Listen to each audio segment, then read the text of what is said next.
Baik, pertanyaan berikutnya, bagaimana pandangan Ustaz tentang firqah batiniyah sufi? Mohon penjelasannya ya. Batiniyah ya atau sufi ya. Kalimat sufi sendiri itu kalimat yang apa namanya? Tidak ada di zaman Nabi dan juga tidak ada di zaman para sahabat. Sehingga akhirnya kalimat sufi itu pun diperselisihkan karena sufi ternyata nisbah kepada apa? Ada yang mengatakan nisbah kepada sufah. Karena para sahabat dulu tinggal di Sufah, di bagian belakang Masjid Nabawi ya. Bukan dalam masjid tapi apa namanya? Mulhak atau tambahan bagian belakang mereka tinggal di situ sehingga disifati dengan sufi. Tapi ini salah kata para ulama. Karena kalau maksudnya Sufah harusnya sufi bukan sufi ya. Ada yang mengatakan nisbah sufi kepada suf yang terbuat dari orang-orang dahulu suka pakai baju dari kain wol dan mereka dikenal ibadah, ahli ibadah sehingga disebut dengan sufi. Yang jelas tidak ada pendapat yang kuat dan tegas tentang masalah ini dari mana asal muasal kata sufi. Tetapi kalimat sufi sendiri karena tidak ada definisi yang tegas dan banyak orang mengaku mereka sufi, maka kita lihat apa maksud Anda dengan perkataan sufi.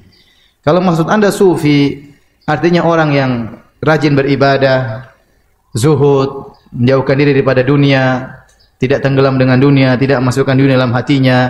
Nah, kita mengatakan para sahabat semuanya sufi kalau begitu. Para sahabat semuanya apa? Sufi, dan imamnya sufi adalah Nabi Muhammad sallallahu alaihi wasallam. Kalau itu maksudnya, orang yang mendahulukan akhirat daripada dunia, maka itu sufi yang benar. Tapi kalau maksudnya sufi artinya punya akidah tersendiri, toreko sufi ini beda dengan toreko ini beda lagi dengan toreko ini, maka lihat dulu akidahnya seperti apa.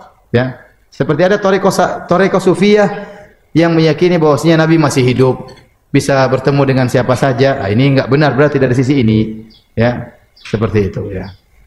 Ya, jadi atau Thariqah Sofiyah punya ibadah tertentu yang thariqat lain enggak ada yang tahu. Ini ibadah khusus yang tahu cuma thariqat ini. Ini enggak benar seperti ini. Islam itu untuk seluruhnya, bukan untuk satu thariqat saja ya. Jadi intinya tidak bisa kita vonis secara mutlak. Maka kita bilang maksud Anda dengan sufi maksudnya bagaimana?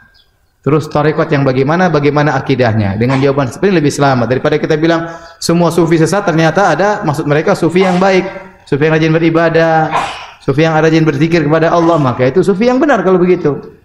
Maka lebih baik kita jawab dengan tafsil maksud Anda sufi apa, terus bagaimana akidahnya, bagaimana ibadahnya, kita nilai per ibadah, kita nilai per akidah benar atau tidak, kita timbang di atas Al-Quran dan Sunnah Nabi sallallahu alaihi wasallam. Wallahu ta'ala alam bisawab.